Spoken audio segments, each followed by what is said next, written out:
Well, thank everyone for being here today. Just want to go back on a timeline of how we got here. Several months ago, during a subcommittee hearing of oversight, there was a motion made by Democrat member Summer Lee to subpoena the certain documents. Then the motion was amended by Scott Perry to include subpoenas for various names. I think there were 8 names originally, including Bill and Hillary Clinton. Everyone that was included in that subpoena has already either been interviewed by the Oversight Committee or sent in a statement that they had never met Epstein and had no knowledge of the investigation, except the Clintons.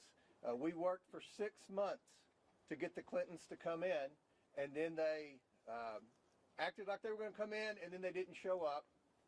And obviously we moved to hold the Clintons in contempt. And I think one thing that surprised the Clintons, they assumed the Democrats on the committee would vote in a partisan manner and not vote to hold the Clintons in contempt. And what they learned was a majority of the Democrats on the committee either voted to hold the Clintons in contempt or voted present. And I think that's a statement that this investigation is serious. It is a bipartisan investigation. The American people have a lot of questions. To my knowledge, the Clintons haven't answered very many, if any, questions about their knowledge or involvement with Epstein and Maxwell. Again, no one's accusing at this moment the Clintons of any wrongdoing. They're going to have due process. But we have a lot of questions, and the purpose of the whole investigation is to try to understand many things about Epstein. How did he accumulate so much wealth? How was he able to surround himself with some of the most powerful men in the world? Was he an asset for our government or any other government? These are the questions that we're going to ask over the next 2 days, and hopefully we'll be able to get some answers. And as always, we're going to release the transcripts. We're going to release the video as soon as everyone has approved it. The normal process in a deposition is the attorneys would have the opportunity to review the transcript and review the video to make sure that there are no errors. And this is going to be a long video because this is going to be a long deposition. Today will be a long deposition, I would assume, and tomorrow will be an even longer deposition.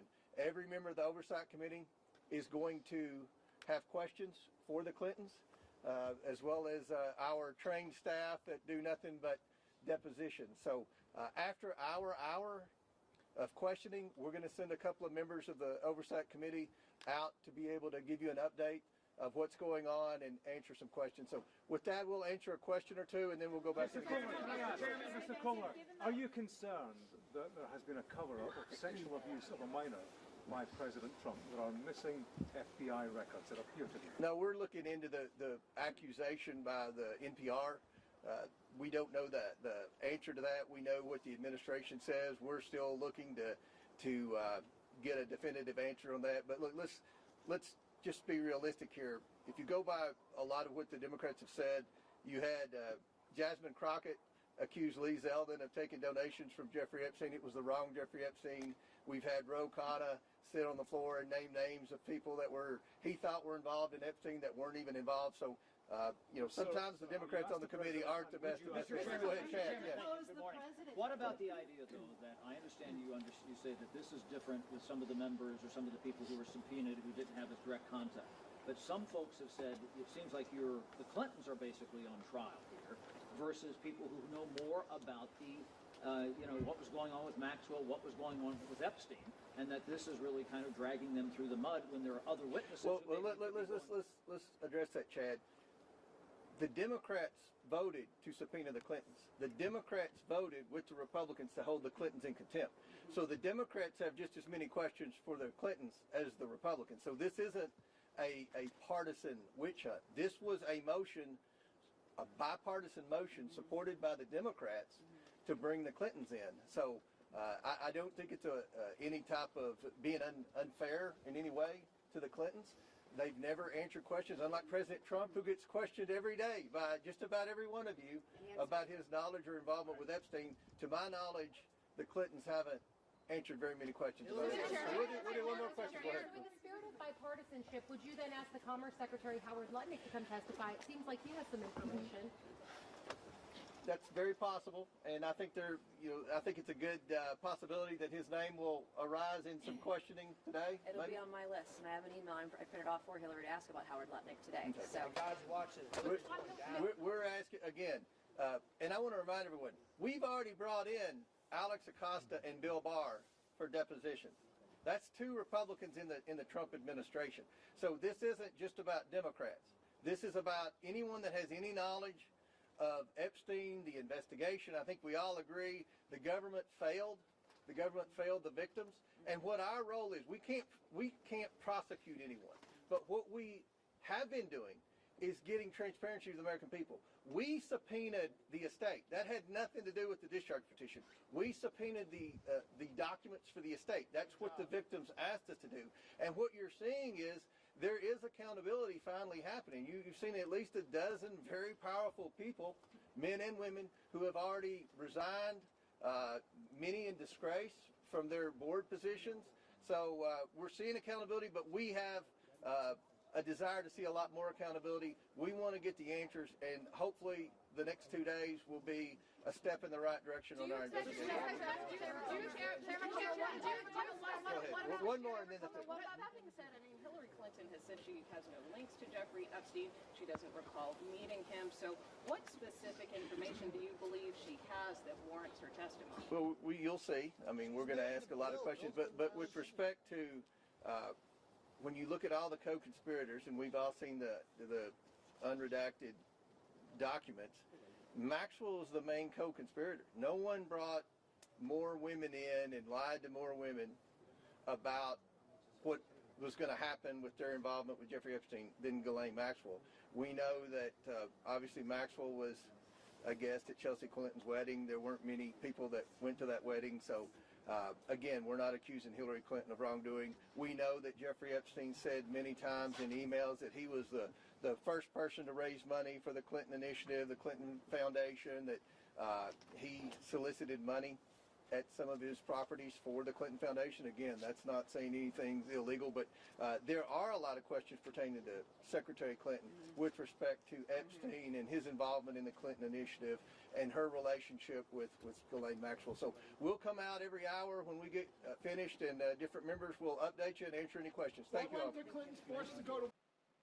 Ladies and gentlemen, if you'd like to support the channel, please check out my links.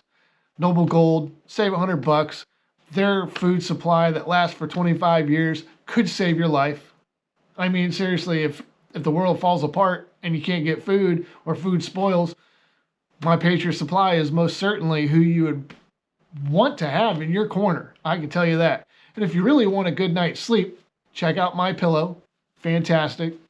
And if you want some good, supplements, check out Boomer Products. Ladies and gentlemen, these people have stuck by my side through thick and thin as I had to deal with what I had to deal with when it comes to this channel for 5 years. When the Biden administration caught wind that I was actually having serious traction, is probably when I had 7.7 million hours watched in a 28-day period back in 2020. I cannot wait until I can talk about that situation. Until next time, ladies and gentlemen, thank you so much for being here. Please like, subscribe, share, all that happy stuff. It helps out dramatically. If you want to help out other ways, there's all kinds of ways that you can, click on the video, super thanks, and so forth and so on. Guys, it helps so incredibly much as I am going through the rebuild phase of bringing an algorithm that hid a channel for 5 years back to life. It is a freaking nightmare to do that, but the more you guys visit this channel, the more you watch my videos, the more you like them, the more you comment on them, the more you share, the more it helps the algorithm do what it's supposed to do and bring back my historical data that has to do with this channel. God bless each and every one of you, and I cannot thank you enough for being here. Food supplies have been completely wiped out. We have our evacuation of all counties. I report complete devastation. We have